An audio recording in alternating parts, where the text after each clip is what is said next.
Ladies and gentlemen, I'm going to take you on a ride that might can teach you something. All right, so in this process, I want you guys to listen to this video very closely, all right, for Black History Month.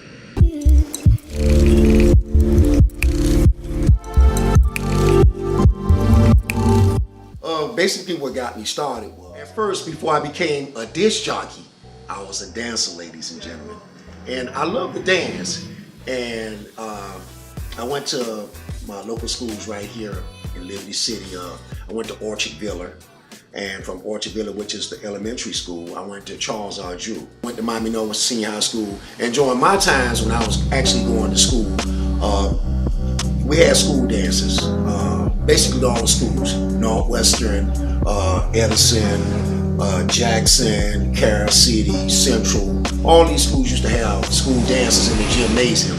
And basically I used to go to these school dances all the time. But we had favorite DJs. And one of my favorite DJs that actually did high school dances was the Soul Survivor DJs, which I listen to a lot of DJs and I love the music and I like the different style that they had. And Soul Survivor was one of them. International DJs, SM DJs. I also used to go to the local parks. Charles Hadley Park back then was known as Manor Park. So they switched the name, over a period of time, and they called it Charles Hadley Park. Boy, they had they still do have the skating ring, and we used to go to the skating ring, and at the same time they had a little skating ring, outdoor skating ring. We used to go out there and skate and stuff, and they used to have the DJs out there. But anywhere music was, I was there. They had music over town up under the bridge, I was there. I mean, wherever music was, Gwen Cherry Park, Olinda Park, wherever the DJs was, I was there. But what got me started into the industry, I love the music so much, I met a guy named Ike, and just so happened it was on 58th Street. And I heard the music, I went around on 58th Street, and I had a little sound system. It wasn't nothing, spectacular. And I was standing out there with him, and I was listening to his music, and it started raining. And I see that this guy didn't have any help, to help him, pick the equipment up. So I asked him, can I help you put it up? So I helped him put it up, and he stayed right in the apartment building right there. And I started talking with him. I talked with him, and he basically was saying, hey, you like to dance, and I see, seems like you got some talent. Would you like to be a DJ? And I looked at him, a DJ? I said, I wouldn't know where to start. He said, I can teach if you want to learn. So it was kind of funny because, I want to learn, but I'm shy. And for a person like, I love to dance in front of people, but as far as me actually performing, that was crazy. I wouldn't know where to start. And like I say, he had the system in the house, and every day I come over and I learn, some of the words and some of the choice words and how to blend, my lyrics to the music. So he said, let me know when you're ready so we can do an outdoor event. So I, basically in and out for a whole month, My chance finally came where we went outside, and my fellas, they out there with me, and when I got a chance to perform, everybody was laughing at me. So I was kind of shy because they wasn't used to seeing me on no mic. But people were laughing at me, so I was like, why are they laughing at me? But Ike said to me, laughter is a good thing. It's not a bad thing. And I looked at it, laughter was a good thing. So, but the more and more I was doing it, I was getting better and better and better at what I was doing. To make a long story short.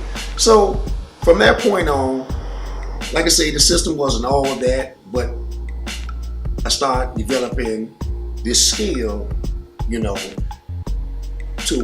I learned how to actually become a DJ. Now, this is a special skill that, everyone don't have. You got some guys that actually just know how to mix music, but when it comes down to the lyrics part of it, they don't have that special skill.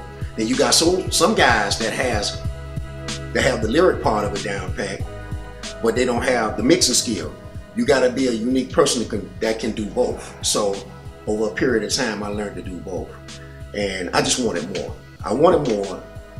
So I strive for more. And I just, decided that we finna take this in a whole different direction.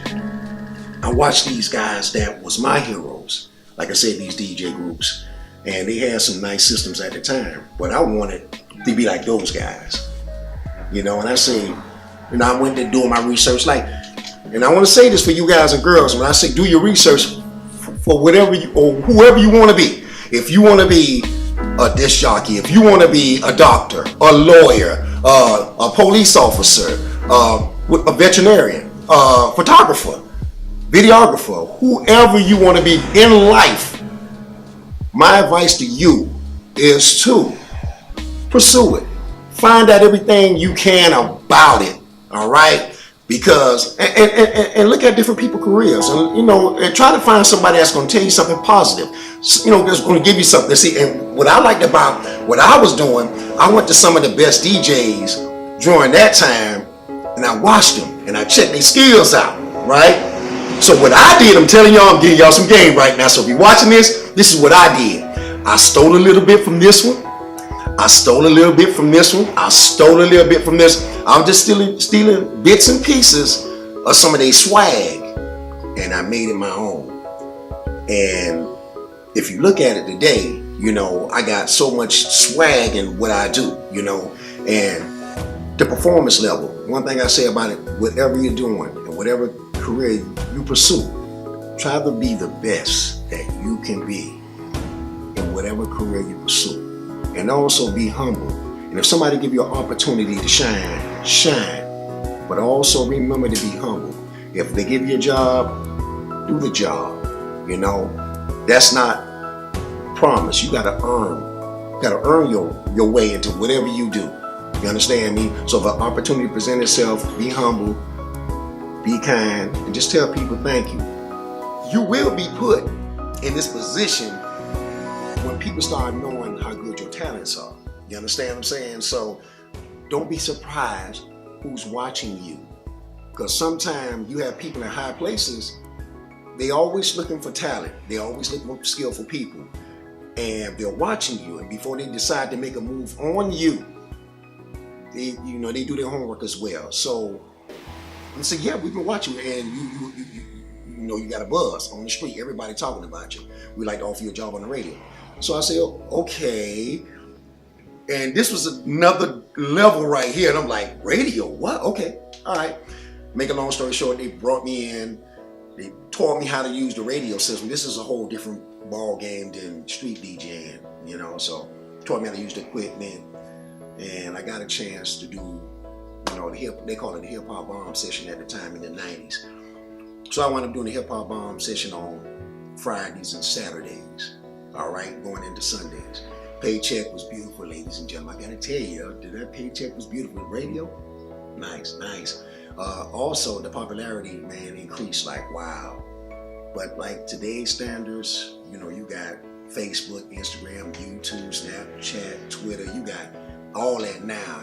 Back then, this was an honor and a privilege. So I was doing that for a while. Man, so many people from Tri-County, because Dade County, Dade, Broward, Palm Beach County. So tens of thousands of people got a chance to learn, about me and my skills. So I did that with 99 for like 5 years. But also, you heard what I said, I wanted to do more. And I decided to branch out and decide to get my own radio station. Now y'all see how everything coming into play now, ladies and gentlemen? I decided to get my own because I was so mesmerized and caught up into this.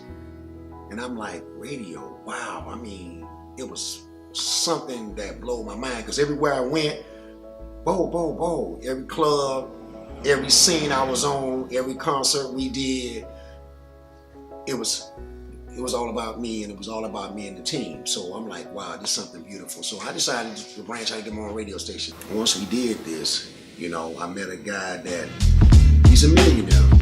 I'm not gonna call his name, but he basically do all the major P1 stations throughout the country. Just radio equipment, and the guy was just sitting there with blue jeans on and just a t-shirt. I'm not knowing that this man is a multi-millionaire. So I said, I want to buy some radio equipment. And he looked at me and he like, okay, what you gonna do with this? He gave me a radio station. It's like, cause he really wanted to know wanted to see what I was going to do with this. So he not only basically gave it to me, he came and showed us how to set it up. All right? This is a multi-millionaire, ladies and gentlemen. So he came in the hood and he helped us set the station up. We turned it on, cranked it up, and he listened to us. He listened to us, and he was took it away with it because he see what we was doing. He liked it, our swag, and he was like, "Wow, this guy crazy, man." But he enjoyed it, and he said, "Man, just give me some." We started off with 100 watts. Then, like I said, ladies and gentlemen, I wanted more. So I went from 100 watts to 500 watts, from 500 watts to 1,000 watts, from a kilowatt to 3 kilowatts. We talking about power, ladies and gentlemen. The more power we got, more audience we got, more love we got. And like I said, from there, we even wanted to increase with the sound system. Like I said, once we did the radio thing, we got big with the radio, we wanted to increase the sound system. And we have a multi-million-dollar sound system. I haven't done this by myself. I got a team of guys that's with me, and I love these guys. They've been with me for a while. And like I said, whatever you're pursuing, and if you plan on opening up your own business, whatever the case might be, you have to find people that actually are on the same page that you're on. You're gonna find some good ones. You're gonna find some bad ones. If you know who you are, you don't have to worry about your haters. And I'm gonna tell y'all this also: you need your haters. I'm gonna say this again. Now, you guys are like, what you mean by yes? Your haters is the one that keep you alive. Y'all heard what I just said? The haters is the one that keep you alive. As long as they talking about you, people gonna be curious. We were live. It wasn't pre-recorded. And we didn't know at the time that the P1 stations were watching us. And they were saying, if these guys can do it, we can do it. Like I said, about our swag, like I said, we had a certain talent, and a certain way to deliver ourselves over the radio. And a lot of P1s, they stuck to the script. We didn't have a script. I mean, we was raw and uncut, and that's what exactly made us who we are today. We just did things that the P1s wouldn't do, and that's what made us so unique and set us apart from everybody else, and that's what made us, who we are today. And that's why the people really started listening to us. And it's live. They interact. So, like I said, we did, change the face of radio. We changed the face of radio. And also, that was one part of changing the face of radio. So, and we actually, we was #1. Best of the best. We couldn't believe that. And during that time, ladies and gentlemen, if you didn't know, we were a pirate radio station. We were a pirate radio station. And we didn't understand how we became #1 from the little man aspect. So you understand. So it was amazing to us. But also, like I said, we wanted to be the best of the best when it came down to radio, and then also when it came down to this. We wanted to be the best of the best, not just right here in the state of Florida, but in the United States. And we also did that as well. And we changed the face of DJing. We changed the face of when it came down to pushing the envelope on powerful sound systems. And we wanted to be the largest. And right now, there is right now, and it's 2017. And if you can find anybody out there that has a system bigger than ours, I want to see it. We want to see it. I want to see it. And that's what we did. So we want to know what you can do. You want to push the envelope? Show me. Be the best that you can be. And that's my message from me to you for Black History Month. Be the best that you can be. I just was blessed to have this opportunity to share with you guys, all right? And it's all about the great 28. And remember that. 28 days, February. And remember, this is my birthday month. I'm looking for presents, y'all. February 14th. That's why they call me Bo the Lover. I'm Bo the Lover. Hey, came in the game getting money. Flip chicks, whip, get money. Niggas get for the money, shit change over money.